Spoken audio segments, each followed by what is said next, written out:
Assalamualaikum warahmatullahi wabarakatuh. Perkenalkan, nama saya Cindy Aulia dengan NIM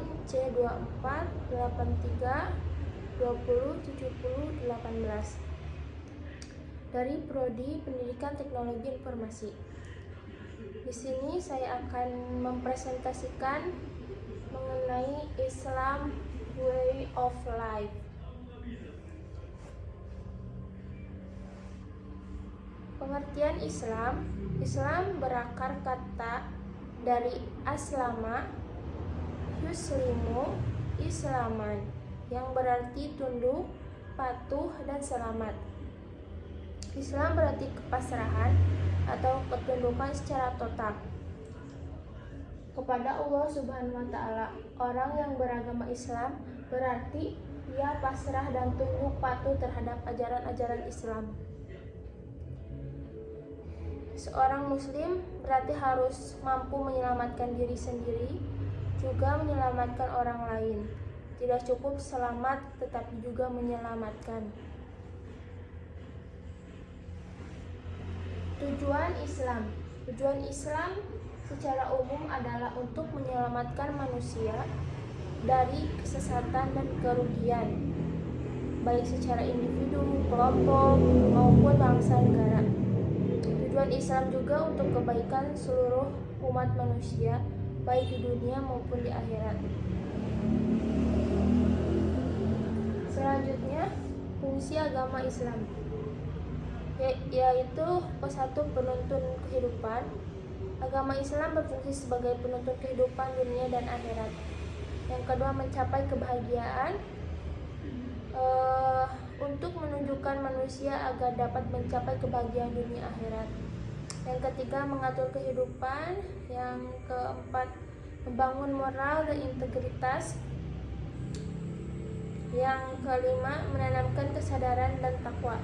Belajar tentang Islam, nilai-nilai dan budaya akan memberikan seseorang dengan kualitas moral yang lebih baik. Yang selanjutnya, menjadi pegangan hidup.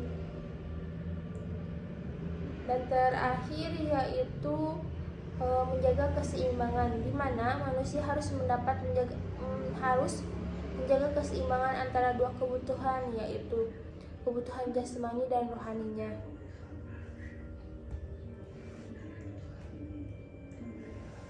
Yang selanjutnya yaitu ruang lingkup agama Islam. Terdiri dari 3 aspek, yaitu aspek keyakinan, aspek norma atau hukum, dan aspek perilaku akhlak.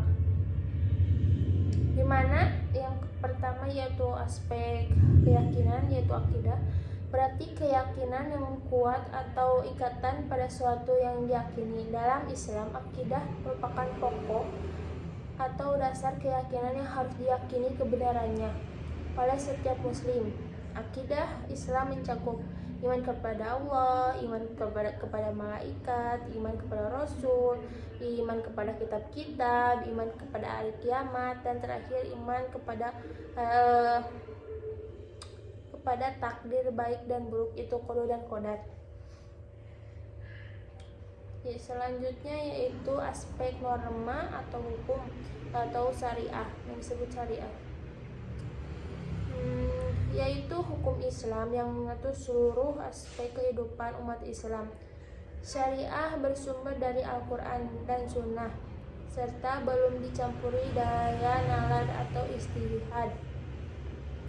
Syariah mencakup akidah, perbuatan, ibadah, dan pekerjaan. Syariah ini bersifat mutlak, sedangkan fikih tidak, karena berasal dari hasil ijtihad. Secara etimologi, syariah berarti sumber air yang dituju untuk minum. Orang-orang Arab juga menggunakan kata syariah dalam artian jalan yang lurus. Yang terakhir yaitu aspek perilaku atau akhlak, di mana sifat yang melekat dalam diri seseorang yang menentukan perilaku, sikap, dan moralitas. Akhlak juga dapat diartikan sebagai budi pekerti atau kelakuan. Dalam Islam, akhlak merupakan bagian penting dari ajaran agama manusia dengan sesama manusia. Akhlak berbeda dengan moral dan etika. Moral berasal dari Latin mos yang berarti adat istiadat. Moral bersifat lokal, yaitu mengukur apakah perbuatan seseorang baik atau buruk. Etika.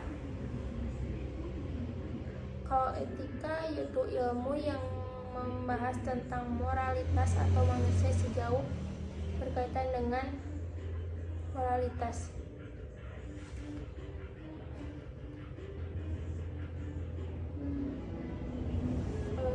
Selanjutnya itu sumber hukum ajaran. Ada Al-Quran, hadis, ijma, dan qiyas. Al-Quran bersumber hukum Islam. Yang pertama adalah Al-Quran. Al-Quran merupakan kitab suci bagi umat Muslim yang diyakini sebagai wahyu langsung dari Allah Subhanahu wa Ta'ala melalui Nabi Muhammad SAW. Yang kedua, ijma. Ijma adalah konsensus atau kesepakatan para ulama tentang masalah dan hukumnya dalam Islam. Ijma terbentuk melalui konsultasi dan diskusi di antara para ulama yang berdasarkan pada analisis Al-Quran dan hadis. Yang ketiga itu qiyas. Qiyas adalah metode penalaran analogi yang digunakan untuk memutuskan hukum baru dengan membandingkan hukum yang sudah ada di dalam Al-Quran dan hadis. Namun qiyas harus didasarkan pada kesamaan dasar antara situasi lama dan baru yang dianggap sebagai landasan hukumnya. Yang keempat yaitu hadis, merupakan salah satu sumber hukum Islam yang kedudukannya berada setelah Al-Quran. Hadis merupakan pedoman hidup umat Islam yang berkaitan dengan perkataan dan perbuatan Rasulullah SAW. Sunnah merupakan penafsiran sekaligus petunjuk pelaksanaan Al-Quran.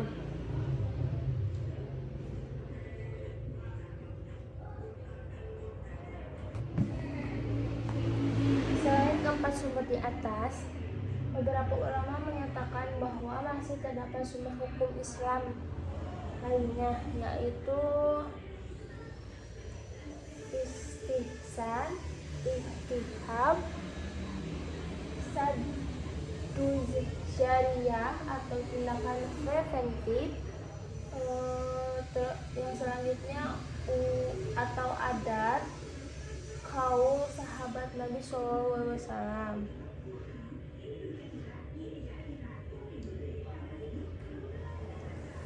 Selanjutnya yaitu apa itu Islam, way of life.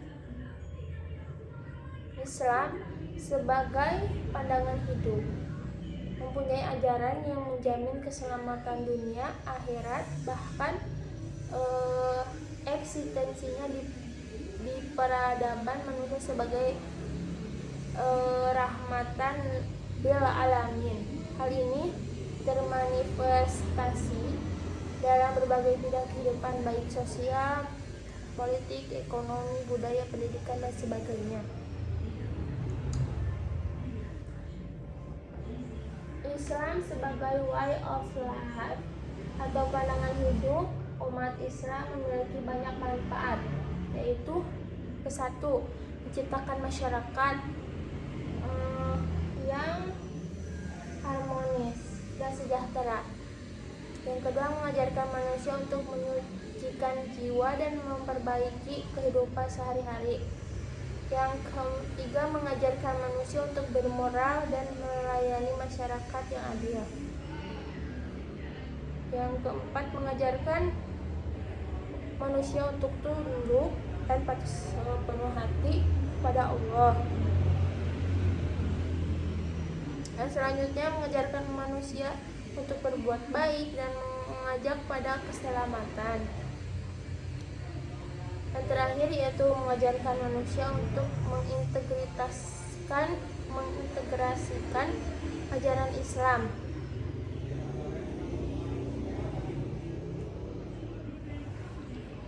Islam sebagai way of life memiliki beberapa dampak, di antaranya menunjukkan ketahanan dalam menghadapi tantangan modern, membantu menjaga identitas Islam, memberikan landasan yang kuat untuk menjalani kehidupan dengan penuh makna.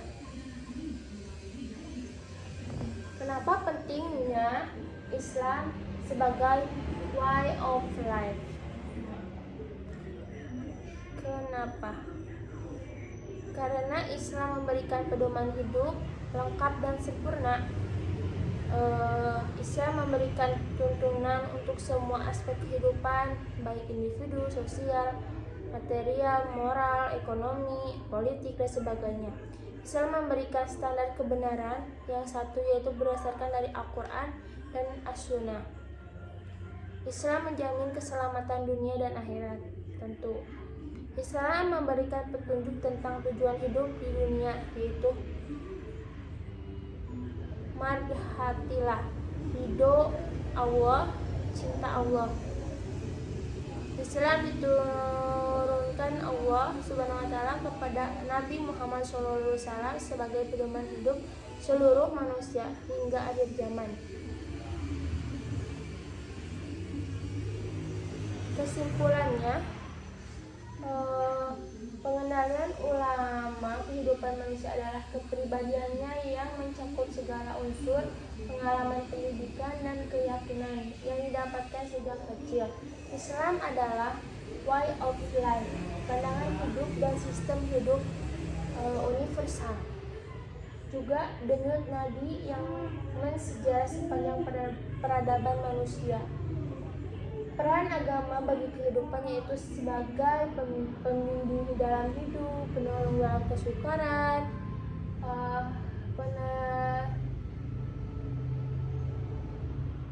pengendalian moral.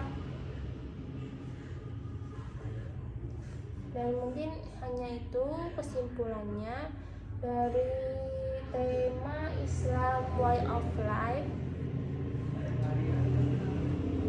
Sekian dari